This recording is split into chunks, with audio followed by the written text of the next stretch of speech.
আসসালামু আলাইকুম। এখন প্রায় 4টা বাজে। আজকে একটু তাড়াতাড়ি খেতে বসছি, কারণ আজকে কোনো রান্না নেই। কালকে রান্নাবান্না যা করেছিলাম বাচ্চারা বেশি খেতে পারে নাই, রয়ে গেছে, তাই আজকে কিছুই রান্না করি নাই। আর ওর বাবা এসে বিকেলবেলা এসে তো ভাত খায় না, দুপুরে লাঞ্চটা অফিসেই করে, বিকেলে এসে হয়তো হালকা পাতলা কিছু খায়, একটু চা খায়। তাই এখন আর কিছু রান্না করিনি, রাতে হালকা পাতলা কিছু একটা করব। আসেন আমরা আজকে খাওয়া দাওয়া করি। কালকে তা খাওয়া দাওয়ার ভিডিও দেখাই নাই। ছেলে মেয়ে দুজন পাশে আছে, কিন্তু কেউ সামনে আসতে চাচ্ছে না। আসবে আস্তে আস্তে, ইনশাল্লাহ আসবে। কম দিও।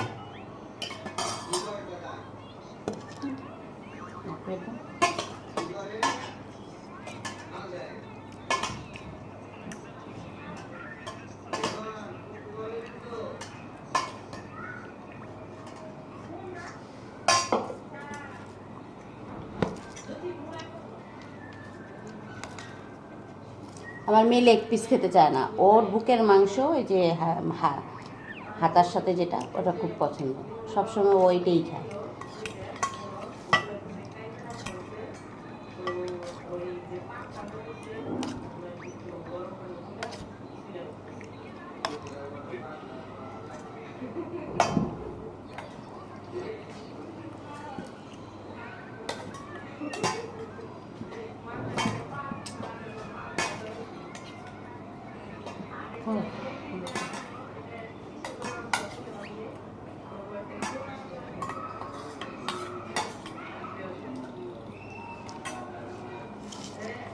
আজকে রান্না নাই বলে একটু তাড়াতাড়ি খেতে পারতেছি। গ্যাস আসছে পরে, এগুলো গরম করলাম।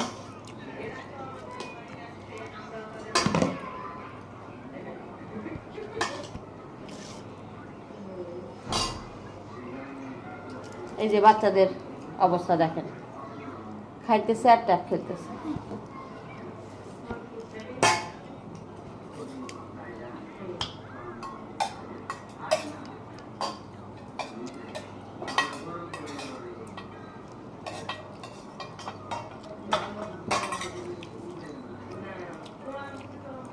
কালকে রান্না করেছি ঠিকই, কিন্তু কিচ্ছু খাইনি। ওই যে একটু চালের একটা রুটি, ওটাই একটু রাত্রেবেলা খেয়েছিলাম। আমার ছেলে রাতে পোলাও খায়নি, মেয়েটা একটু খেয়েছে, আর ওর বাবা তো পোলাও খায়নি না।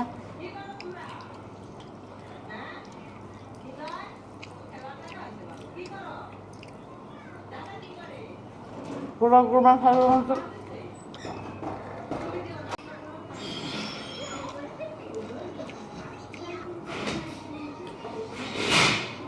একটু গরুর মাংস নাও। কালকে প্রথম গয়াল গরুর মাংস খেলাম, একটু শক্ত শক্ত লাগছে আমার কাছে, কিন্তু মজা, চর্বি নাই, একটুও চর্বি নেই। আমি তো প্রথম রান্না করছি, যার কারণে তেলটা কম দিছি, তো একেবারেই তেল নেই। আসলে বলে যে হার্টের রোগীর জন্য ভালো, আমার মনে হয় আসলেও ভালো।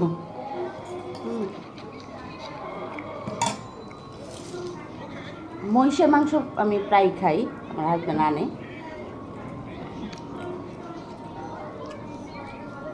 তো মাংসটা হতে অনেক সময় লাগে, অনেক মানে অল্প জালে আস্তে আস্তে। গরুর মাংসটা তো আমরা একটু তাড়াতাড়ি রান্না করে ফেলতে পারি, কিন্তু এটা তাড়াতাড়ি রান্না করা খুব ভালো সময় লাগে। আমার আগের ভিডিওতে একজন কমেন্টস করেছেন, খালি রান্না বান্না করি, খাওয়াবো কবে? সবসময় যখন খাওয়াই আসছি, এখনও খাওয়াবো ইনশাল্লাহ। আপনার দাওয়াত রইল, আপনি চলে আসেন। আপনি না আসলে আমি কীভাবে খাওয়াবো? তো দাওয়াত রইল। আমার খাওয়ানোতে কোনো কিপটামি নেই, এটা অনেকেই জানে। চলে আসেন, আপনার দাওয়াত রইল। শুধু ফোন করে বলবেন যে কবে আসবেন।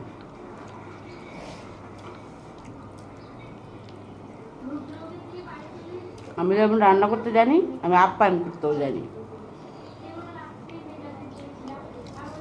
রান্না কতটুকু ভালো হয় জানি না, তবে চেষ্টা করি।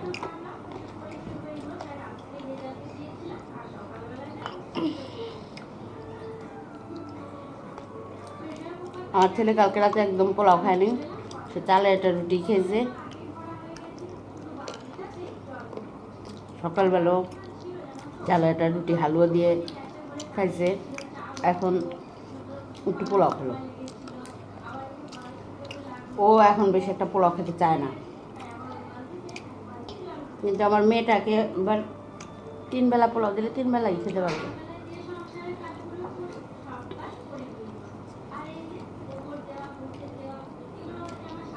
এই প্রথম মানে আমার বিবাহিত জীবনের এই প্রথম একটু অন্যরকম শবে বরাত করলাম।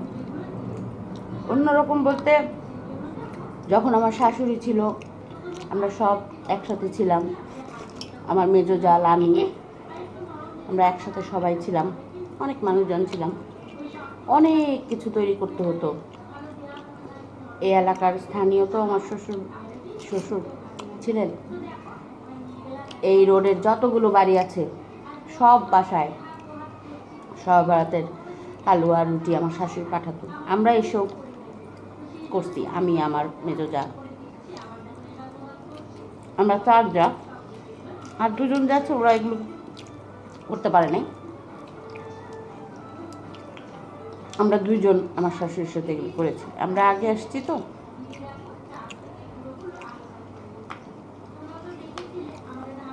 আমার শাশুড়ি চলে যাওয়ার পর থেকে আমার শ্বশুর শাশুড়ি যা যা মানে ওনারা মেনটেন করতো বা পালন করতো, সেগুলো আমার হাজবেন্ড সবসময় পালন করার চেষ্টা করে।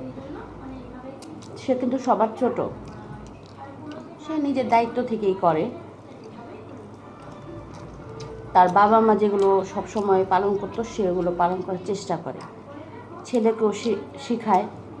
বাকিটা ছেলে যদি পরবর্তীতে ওর বাবা ট্রেডিশন পালন করে। এতদিন করে আসছি সবাইকে নিয়ে, যতটুকু সামর্থ্য আমার সেই অনুযায়ী করে আসছি, কিন্তু এবছর একা একাই পালন করলাম। আছি আমরা সবাই একসাথেই, আমরা একই বাড়িতে সবাই থাকি, যার যার মতো যার যার ফ্ল্যাটে। কিন্তু এবার করার ইচ্ছা ছিল না, মন মানসিকতা ভালো ছিল না। আরবের বাবা একটু অসুস্থ, হসপিটালে ছিল, আমার করার ইচ্ছা ছিল না। কিন্তু বাবা বলল যে না, সবসময় করে আসছো, আমি যতক্ষণ আছি করবা, আমি না থাকলেও করবা, কম আর বেশি। মনে অনেক কষ্ট থেকে কথাগুলো বলছি। এবারই আমার বিবাহিত জীবনের এবারই প্রথম কাউকে ছাড়া, আমার বাবার বাড়ির কাউকে বলেন আর শ্বশুরবাড়ি কাউকে বলেন, সবাইকে ছাড়াই একা একাই সব ব্যাপারটা করলাম। আমার বাবার বাড়িতে কেউ নেই, আমার বাবা মা কেউ বেঁচে নেই, আছে একটা ভাই। ভালো হলেও একজন, খারাপ হলেও একজন, ভালো মন্দ মিলেই। তো যাই হোক, সব কথা মন খুলে বলা যায় না।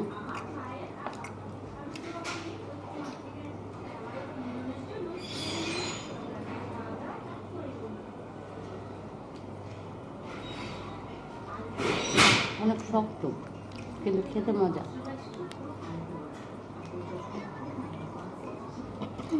আমার আবার হাড় চাবাইতে খুব ভালো লাগে, আমার এই অভ্যাসটা আমার মেয়েটাও পেয়েছে।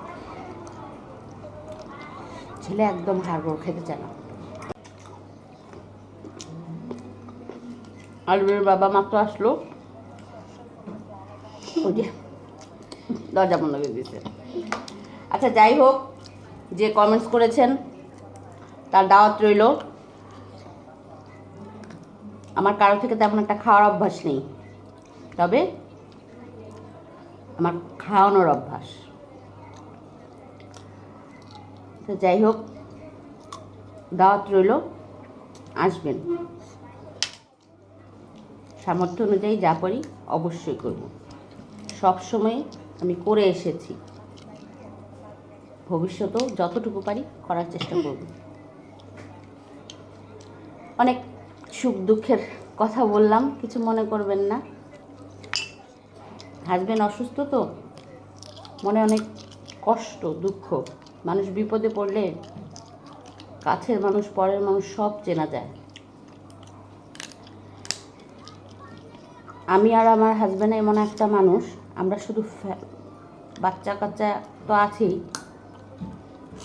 বাবা মা ভাই বোন ফ্যামিলির মানুষজনকে নিয়ে ব্যস্ত থাকতে পছন্দ করি। আমরা বাইরের মানুষকে বেশি একটা সময় দেওয়ার সময় আমাদের হয় না।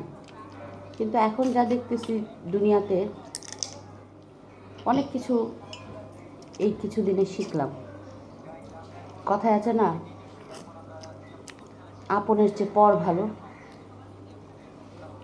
আসলে এটা সত্যি কথা, চিরন্তন সত্য, ইউনিভার্সাল ট্রুথ বলে লাইন আছে না, আসলেও সত্যি। এখন থেকে একটু নতুনভাবে নিজেকে নিয়ে, দুটি সন্তান, স্বামী, শুধু নিজেকে নিয়ে ভাববো। এই চিন্তাধারা থেকে ইউটিউবে আসা। আর আপনারা আমার যারা ভিউয়ার্স আছেন তারা আমার সাথে থাকবেন, আমার চ্যানেলটাকে সাবস্ক্রাইব করবেন, কমেন্টস করবেন, লাইক দিবেন, ভালো কমেন্টস খারাপ কমেন্টস সবই করবেন। তা সবাই ভালো থাকবেন। আজকে এই পর্যন্তই। আজকে শুধু খাওয়ার ভিডিও করলাম, একটু গল্প করলাম। আল্লাহ হাফেজ।